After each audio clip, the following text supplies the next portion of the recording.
తీసుకువచ్చి అతిథి మర్యాదలు జరిపి సముత ఉచితాసనం మీద కూర్చోబెట్టారు. ఇక్కడ కూడా పితృదేవతల గురించి వచ్చింది. ఇక్కడ కృష్ణ ప్రశ్నలతో కథలు కబుర్లతో చాలాసేపు గడిపారు. అంతలోకి సమీపంలో ఉన్న కుంభీపాక నరకకోపం నుంచి ఆర్తనాదాలు, ఆహాకారాలు హృదయ విదారకంగా వినిపించాయి. దూర్వాసుడికి మనసు కలతపడింది.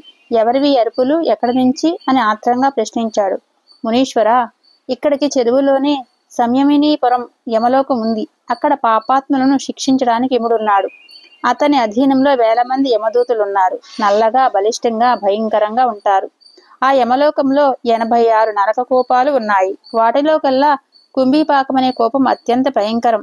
మహాపాపులను తెచ్చి అందులో పడద్రోసి యమదూతలు ఘోరంగా శిక్షిస్తారు. ఆ యాతన వర్ణనాతీతం. 100 ఏళ్లు వర్ణించినా తరగదు.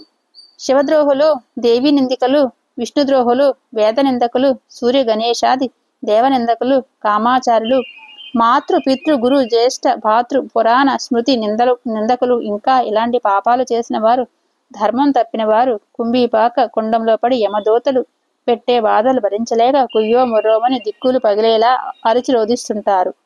శ్రవణ దారుణమైన ఆ అహకారాలు మేము రోజు వినేవే. వీటిని ఒక్కసారి వింటే చాలు, ఎవరికైనా వైరాగ్యం పుడుతుంది అని పితృదేవతలు వివరించారు. చూసారా, ఎక్కడ కూడా పితృదేవతల గురించి వచ్చింది. ఇప్పుడు వింటూనే దూర్వాసుడు చటుక్కున లేచాడు. గబగబా నడుచుకుంటూ అదేమిటో చూద్దామని మించి ఆ నరకకోపం దగ్గరికి వెళ్ళాడు. గట్టున నిలిచి తలవంచి కోపంలోకి చూశాడు. అంతే, ఆహాకారాలు మాయమయ్యాయి. వహాకారాలు మిన్నిముట్టాయి. ఆ కోపంలో ఉన్నవారు కేరింతలు కొడుతున్నారు, ఆడుతున్నారు, పాడుతున్నారు.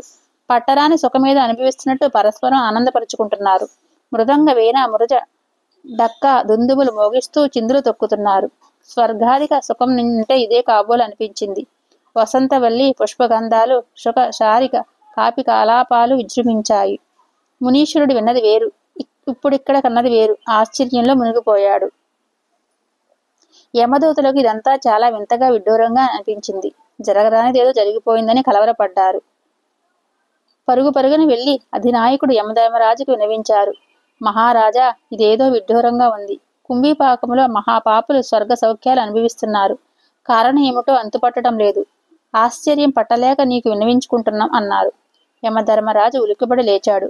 మహిషం అధిరోహించి చకచకా వచ్చాడు. బయలుదేరబోతూ ఈ వార్తను దేవేంద్రుడికి దూత ద్వారా పంపించాడు. ఇంద్రుడు, దిక్పాలకులు బ్రహ్మదేవుడికి, బ్రహ్మదేవుడు విష్ణుమూర్తికి తెలియపరిచారు. అందరూ వెంటనే ఇంకా రేపు చెప్పుకుందాం. ఓం శ్రీ గురుభ్యో నమః. సర్వం శ్రీకృష్ణార్పణమస్తు.